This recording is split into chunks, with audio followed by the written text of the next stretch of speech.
Donald Trump explica con claridad su política con respecto a la economía, con respecto a la inflación y con respecto a la inmigración en una de las entrevistas más duras que ha tenido hasta el momento. Y lo hace con convicción y desde luego dando todos los detalles para que los elementos más controvertidos de su campaña se aclaren sin lugar a dudas. Vamos a hablar de todo ello porque te importa mucho, ya que en nuestros países se repiten constantemente muchas mentiras sobre la campaña de Trump, a nivel económico, a nivel inmigración y a nivel internacional. Vamos a hablar de todo ello.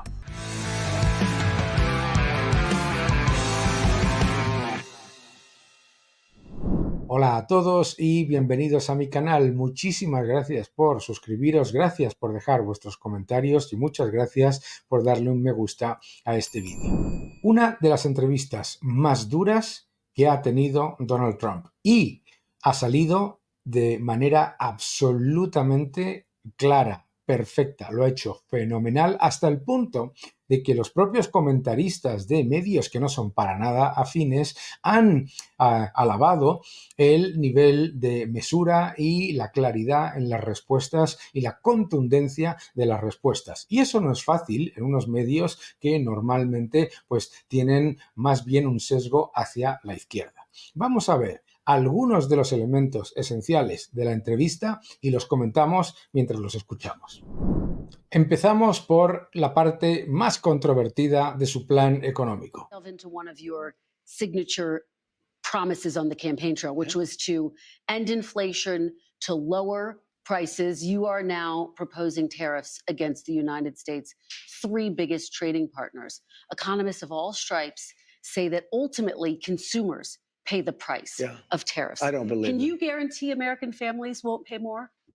Bueno, esta pregunta es absolutamente clave porque se repite constantemente en el debate macroeconómico, en el debate económico. Es verdad que hay un montón de economistas que dicen que los aranceles terminan por pagarlos los consumidores. Pero hay elementos importantes que tenemos que por lo menos aclarar. Y desde luego, como no soy particularmente defensor de los aranceles, pero no caigamos en el error de pensar que los aranceles aumentan la inflación. Vamos a ver la respuesta. A.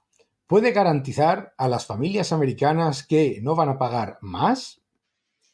I can't guarantee anything. Esto me encanta, porque desde luego lo que no va a caer es en el error de garantizar. I can't guarantee tomorrow, but I can say that if you look at just pre-COVID, we had the greatest economy in the history of our country.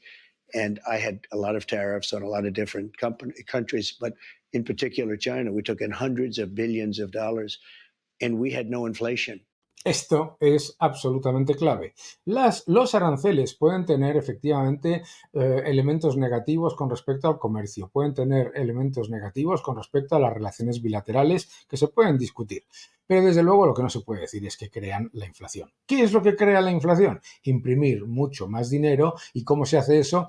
Tirando masivamente de gasto y de déficit, que es lo que ha hecho la administración Biden.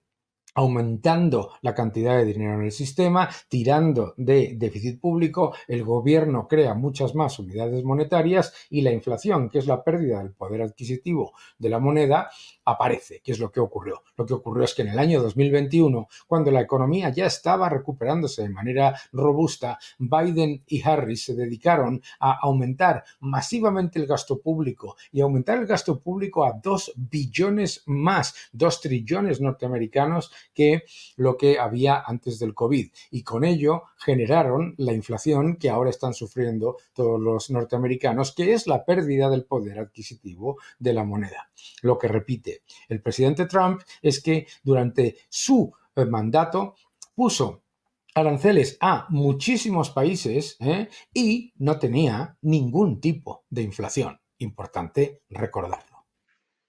In fact, when I handed it over, they didn't have inflation for a year and a half. They went almost 2 years just based on what I had created. And then they created inflation with energy and with spending too much. Clave.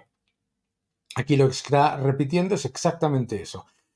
No solamente no había inflación durante el mandato de Donald Trump con esos aranceles, sino que además Joe Biden durante un año y medio tuvo muy baja inflación y de hecho se mantuvieron todos esos aranceles. De hecho, muchos se aumentaron. Siempre se olvida que Joe Biden también aumentó los aranceles. Esto es importante. So I think I'm a big believer in tariffs. I think tariffs are the most beautiful word. I think they're beautiful. It's going to make... ¿Por qué el presidente Trump cree en los aranceles? Vamos a ver, no se puede pedir a Estados Unidos que sea la única casa con las ventanas y las puertas abiertas en un vecindario en el que todos los vecinos están aumentando las medidas de seguridad y están cerrando sus jardines y poniendo vallas y puertas de seguridad. ¿Esto qué significa? Significa que mientras Brasil, China, Rusia, India, etcétera, son algunos de los países, México, que tienen las mayores barreras al comercio del mundo, y otros países, incluidas las regiones económicas como la Unión Europea, introducen medidas proteccionistas escondidas bajo la excusa medioambiental y la excusa regulatoria, la excusa fiscal, etcétera, etcétera.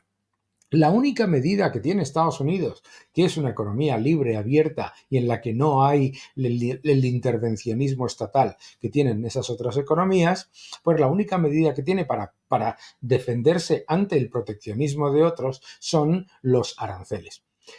¿Es la mejor medida posible? No, pero vamos a ver qué es lo que responde, me parece muy importante. Because rich, we're subsidizing Canada to the tune of over $100 billion a year. Importante esto también. El nivel de pérdidas en cuanto a comercio que tiene Estados Unidos con respecto a Canadá y con respecto a México es muy relevante y efectivamente él lo llama una subvención a Canadá porque lo están pagando los norteamericanos de unos 100.000 millones de dólares anuales. We're subsidizing Mexico for almost $300 billion. 300.000 millones de subvenciones a México. Ojo, que también tiene enormes barreras al comercio y acaba de poner una de las mayores barreras al comercio que se pueden poner, que es la reforma judicial en la que se politiza la justicia y con ello se convierte a la economía en mucho más difícil para las empresas norteamericanas que quieran invertir, que quieran tener una seguridad jurídica. We shouldn't be subsidizing. Why are we subsidizing these countries? If we're going to subsidize them, let them become a state. Si vamos a subvencionarlos, que se conviertan en estados de Estados We're Unidos. subsidizing Mexico, and we're subsidizing Canada, and we're subsidizing many countries all over the world. And all I want to do is I want to have a level, fast, but fair playing field. Un entorno de competencia que sea justo, equitativo, rápido y que sea igual para todos. Claro, es que es importante recordar esto. No es que los aranceles sean lo mejor del mundo, para nada, ¿eh? Pero hay que recordar por qué se ponen los aranceles. Y los aranceles se ponen, entre otras cosas, porque mientras otros países se benefician de comerciar con la economía más libre del mundo, ponen muchas más barreras internamente. Ponen barreras vía subvenciones, ponen barreras vía regulación, ponen barreras escondidas bajo requisitos medioambientales y también requisitos de salud. Ponen todo tipo de barreras al comercio, además de fiscales, por supuesto, y además, como requieren de la subvención por parte de Estados Unidos en cuanto a seguridad, inmigración, tráfico de drogas, etcétera, resulta que Estados Unidos es el gran perdedor en esa carrera en la que el proteccionismo, desafortunadamente, es la norma entre los países que comercian con Estados Unidos y en la que Estados Unidos, vuelvo a repetir, no puede ser la única casa con las puertas y las ventanas abiertas en un vecindario en el que todo el mundo está poniendo vallas. Lo que dice además con respecto a los aranceles, me parece que es importante, que es también utilizarlos como una medida de negociación. Piénsalo por un momento. En el momento en el que el presidente Trump ha anunciado aranceles a Canadá y a México, ha aparecido por sorpresa el mayor alijo de fentanilo de la historia en México. ¡Oh, sorpresa! También ha aparecido que de repente se ha reducido monstruosamente el flujo de inmigración ilegal desde la frontera sur y desde la frontera norte. Qué casualidad, ¿no? Porque hablando, lo dice en la entrevista también, hablando con la policía de la frontera, lo que se ha dado inmediatamente ha sido una operación policial absolutamente sin precedentes, tanto en México como en Canadá, para parar el tráfico de drogas y el tráfico ilegal de inmigrantes. Qué curioso, ¿no? La utilización de la amenaza de los aranceles para levantar las barreras o para hacer que reaccionen los países que son socios. Vamos a ver qué dice sobre la inmigración. But is it your plan to deport everyone who is here illegally over the next 4 years? Well, I think you have to do it. Es tu plan deportar a todo el mundo que ha llegado ilegalmente a este país en los últimos 4 años. Hay que hacerlo. And it's a very tough thing to do. But you have to have, you have rules, regulations, laws. They came in illegally. The people that have been treated very unfairly are the people that have been online for 10 years to come into the country. And we're going to make it very easy for people to come in terms of they have to pass the test. Esto es clave, claro, porque se dice, hay que ver qué injusto va a ser usted que va a deportar a los que han entrado ilegalmente, pero lo que es realmente injusto es para las personas que llevan 5 o 10 años esperando para entrar legalmente. Porque la inmigración ilegal genera 2 efectos negativos. Primero, por supuesto, un efecto social y la subvención o en la entrega de unas enormes cantidades de dinero a carteles y a bandas ilegales que trafican con personas, no solamente es eso, sino que además es profundamente injusto para las personas que están esperando legalmente y haciendo su papeleo y todos los requisitos para poder ser un ciudadano de pleno derecho, porque se retrasa el proceso para los que van legalmente y se dispara el proceso para los que van ilegalmente. Aparece Biden, les hace a todos ciudadanos de pleno derecho y los que están esperando son los que salen perjudicados. They have to be able to tell you what the Statue of Liberty is. They have to tell you a little bit about our country. They have to love our country. They can't come out of prisons. We don't want people that are in for murder. So we had 11,000 and 13,000 different estimates, 13,099 murderers released into our country over the last 3 years. Esto es importante porque, claro, lo que ha pasado también es que muchos de estos países han aprovechado la política de fronteras abiertas de Estados Unidos para para dejar que salgan de las cárceles asesinos, personas con récords criminales, etcétera, y que vayan a Estados Unidos. Es que es profundamente injusto para las personas que están haciéndolo de manera legal. They're walking down the streets, they're walking next to you and your family, and they're very dangerous. The 13,000. Esto es importante porque, claro, lo que se está intentando vender es que la inmigración ilegal es pobre gente, etcétera, pero es que eso no es el factor. El factor es que la inmigración ilegal es literalmente darle un negocio a traficantes de humanos y además es profundamente injusto para los que están llevando a cabo el proceso legal y además se ha utilizado para limpiar las cárceles de algunos países cercanos. And Cheney was behind it, and so was Benny Thompson and everybody on that committee. For what they did, honestly, they should go to jail. So you think Liz Cheney should go to jail? For what they did. Everyone on the committee, you think I think everybody anybody that voted in favor. Are you going to direct your FBI director and your attorney general to send them to jail? No, not at all. I think that they'll have to look at that, but I'm going to focus on drill, baby, drill. Esto es muy importante, porque muchas de estas personas que se han puesto a atacar a Donald Trump desde el punto de vista legal, que han intentado utilizar procesos judiciales para terminar con él, etcétera, lo que está diciendo es que él no va a hacer eso. Dice que deberían ir a la cárcel por cometer las, cuestionables actividades que han cometido, pero desde luego lo que no va a hacer va a ser él utilizar el sistema judicial para atacar a los oponentes como han hecho ellos con él. Y lo que dice es, ¿en qué me voy a enfocar? En perforar, en explorar, en crear más oportunidades en el sector energético. You've tapped Elon Musk, Vivek Ramaswamy, to head up this Department of Government Efficiency, Correct. which proposes cuts to the federal government. I think a lot of people hear that and they get concerned about Medicare and Social Security and Not going to have Medicaid anything to do. and We're talking defense about- spending. We're talking You about won't touch theft, Medicare, Social Security. abuse, fraud. Okay. No, I said to people, we're not touching Social Security, other than we might make it more efficient, but the people are going to get what they're getting. Okay, so Esta es clave, porque claro, ahora ya cuando se habla de recortes presupuestarios, recortes de gasto, ya inmediatamente aparece la izquierda y dice que va a acabar con la seguridad social, que va a acabar con Medicare, con Medicaid, que va a acabar con el gasto en defensa. No, lo que dice es que lo van a hacer más eficiente, lo van a hacer mejor, pero los servicios van a ser los mismos y probablemente mejores, mayor competencia y que desde luego lo que se va a cortar es en el gasto superfluo. so the entitlements And off the table. we're not raising ages or any of that stuff. Okay, No, off the I won't table. do it. Sir, I don't have to tell you this because you've talked about it. It comes at a time when the country is deeply divided.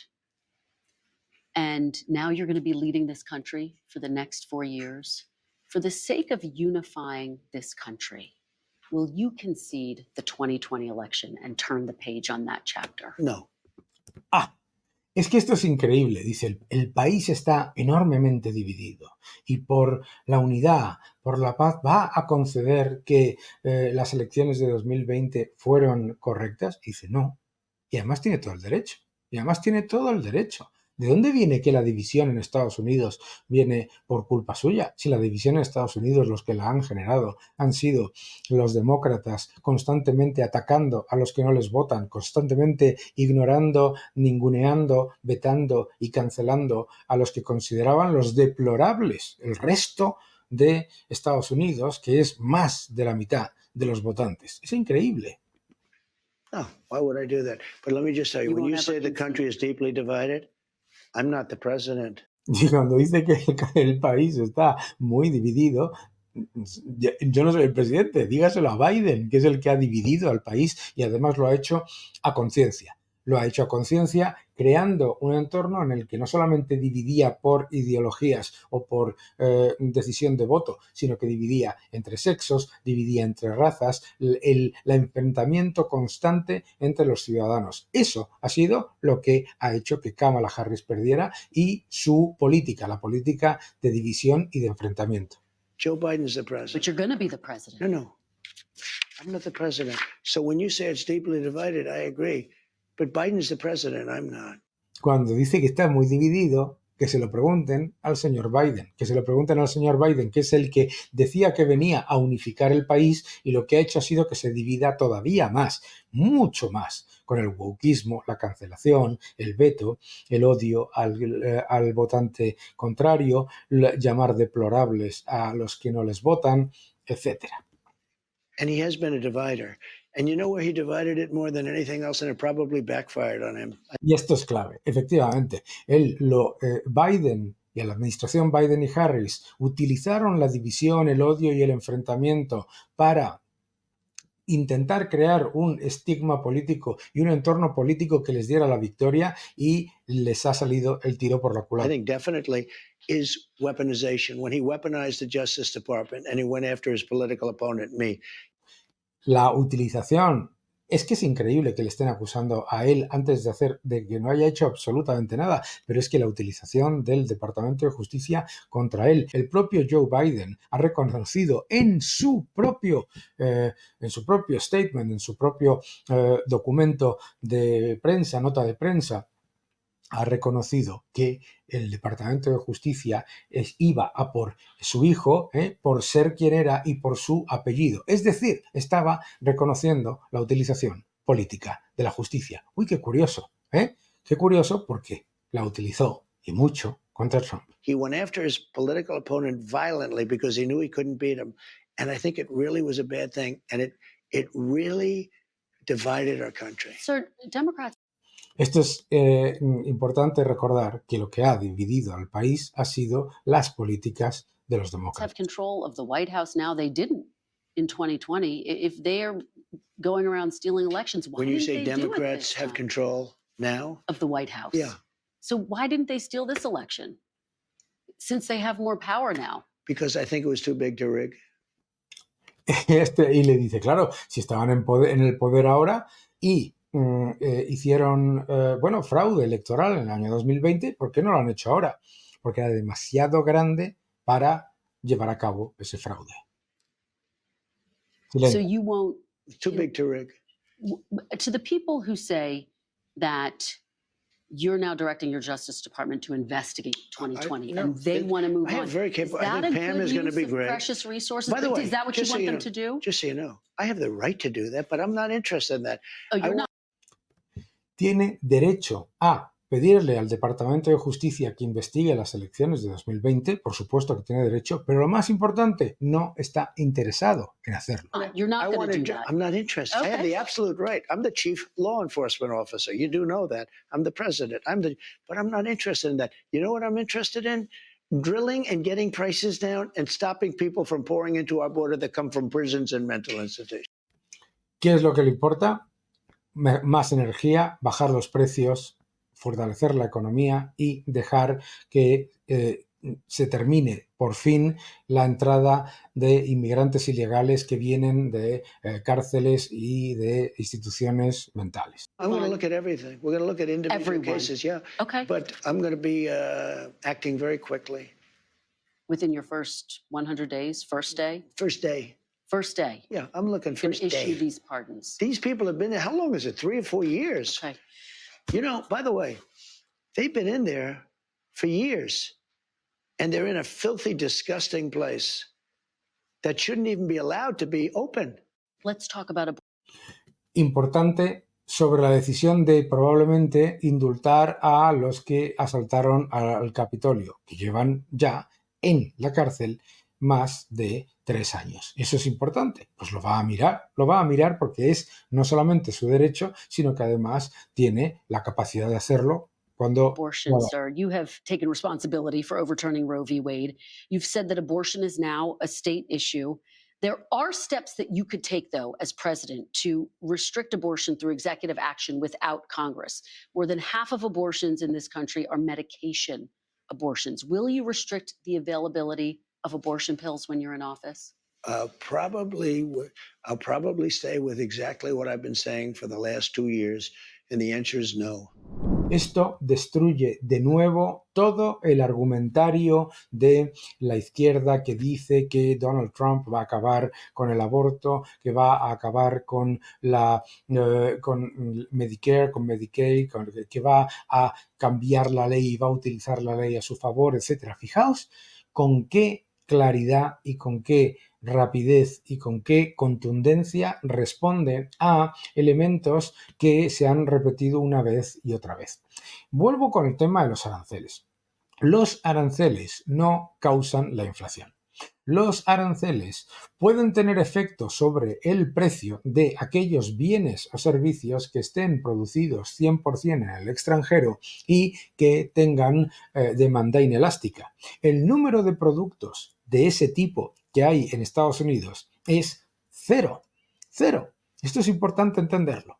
Entonces, pensar que los aranceles van a subir los precios agregados, ¿qué es lo que es la inflación? La subida de los precios agregados por la destrucción del poder adquisitivo de la moneda con la que se pagan esos bienes y servicios. Es completamente ilógico porque tienes la historia económica. Tienes la historia económica y además de tener la historia económica, tienes la evidencia de que los precios agregados no suben, consolidan la subida y siguen subiendo a menos que pase una sola cosa, que es mucho mayor cantidad de dinero impresa de lo que demanda el sector privado. ¿Y cómo ocurre eso? Multiplicando el gasto público y el déficit, que es lo que hizo Biden. Ha sido contundente con respecto al aborto, ha sido contundente con respecto a la inmigración, ha sido contundente con respecto a la justicia y ha sido absolutamente claro con respecto a la economía y a las relaciones con el resto de países. ¿No puede estar más claro? Así que la próxima vez que te cuenten cuentos, por favor, vuelve a mirar este vídeo y recuerda que no te engañen.